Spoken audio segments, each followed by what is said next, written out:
Hello, tactical officers. See, Shields Up Publishing, because I'm Andrew Shields, and Shields Up, so tactical officers support that process, and that's you.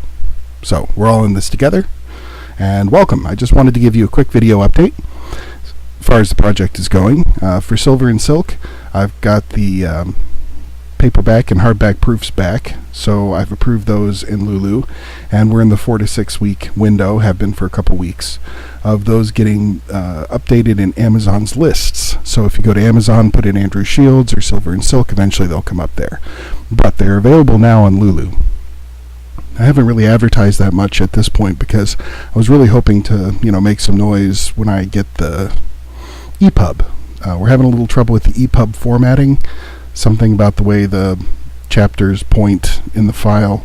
My graphic designer is working on that, and as soon as we get that and it is acceptable to the uploader, that'll be there too. So I'll be in touch when that happens. But in the meantime, the books are there and they're ready, and they can be ordered if you'd like. In other news, I still am on track to finish Mirror and Bone by January 6th. I'm going to add one more chapter than I expected, but that's good. Of the 3 that are left, we've got a vampire heist, a council meeting and some fallout from that, and then a chapter to put our toys away when we're done playing with them. I'm very much a believer in leaving characters in good places, headed into the next arc, rather than just abandoning the story once we're done. So all that's in the works. Hopefully it'll just take a couple of months to go through the editing, the layout, the design. Everything should be much faster this time. So I anticipate Mirror and Bone will be out with a much less prolonged process between finishing it and it's available for sale. In other news, I already have a sense of the shape of the 3rd novel and what it's going to be about. We're going to focus in on the silkworms. So it'll be a much smaller cast, and we'll be able to go a little deeper with them, spend a little more time focused. So instead of having over a dozen main characters, that we're keeping track of, some are more main than others, but you know what I mean. People of note, people of name. We'll have a smaller cast, and we'll be able to go a little deeper into some of their thoughts and struggles. We've seen them coping with disaster and with big events. But how are they going to be able to handle it when things slow down?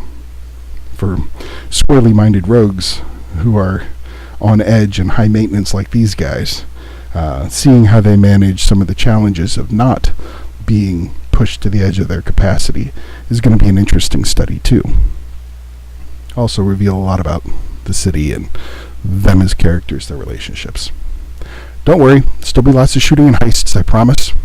But we'll have a great focus in on the law and some of those structures as our characters run afoul of them, and also some of the occult underworld jostling for position. So it'll still be a good time as far as having some drama, excitement, and shooting, but we'll also have a chance to focus in more on some of our characters.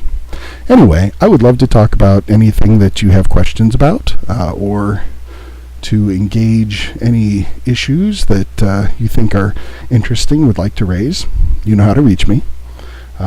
In the meantime, I really appreciate you coming along and demonstrating your interest and support in having these projects continue to unfold and come out. And I think we've got some great things lined up right down the road. So thank you for being here for this and for anticipating the next steps, because we're keeping on down the road.